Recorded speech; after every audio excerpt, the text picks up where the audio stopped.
एक वृद्ध व्यक्ति कैलकाटा के, और उनकी वृंदावन में बड़ी भक्ति थी, और ये स्थिति हुई कि डॉक्टर ने उनको कह दिया कि अब आपका कोई बचा नहीं है, कुछ भी नहीं बचा।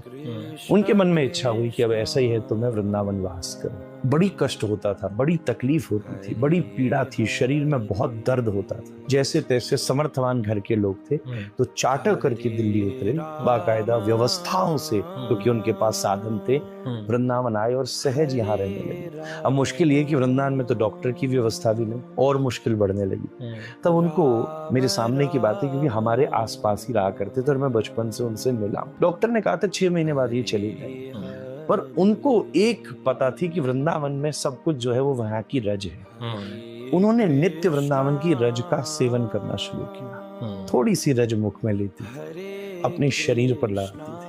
तो आनंद की बात ये, जहां दर्द होता था दवाई ऑइंटमेंट सब हो जाए, उसके बाद रज लगा। और ये उन्होंने मुझसे कहा कि जो बड़ी से बड़ी दवाई काम नहीं कर पाती थी, उनको उससे इतना आराम मिलता था। और थोड़े दिन में, मतलब जो 6 महीने की बात थी, वो व्यक्ति इस वृंदावन में 6 वर्ष तक जीवित रहे। और ये स्थिति हो गई, जो चल नहीं सकते थे। और मैं नजारा याद करूं, ठीक हमारे आश्रम के सामने पार्क है, मेरे द्वारा देखी हुई चीज है। हल्ला मचा एक बार तो, हम लोग घर के बाहर गए, छोटा था मैं, इतने स्वस्थ हो गए कि उन्होंने नियम बनाया कि वो रोज सामने में लौटते थे गोल गोल। एक दिन आए, जलवल पिया और यहाँ लौट रहे थे।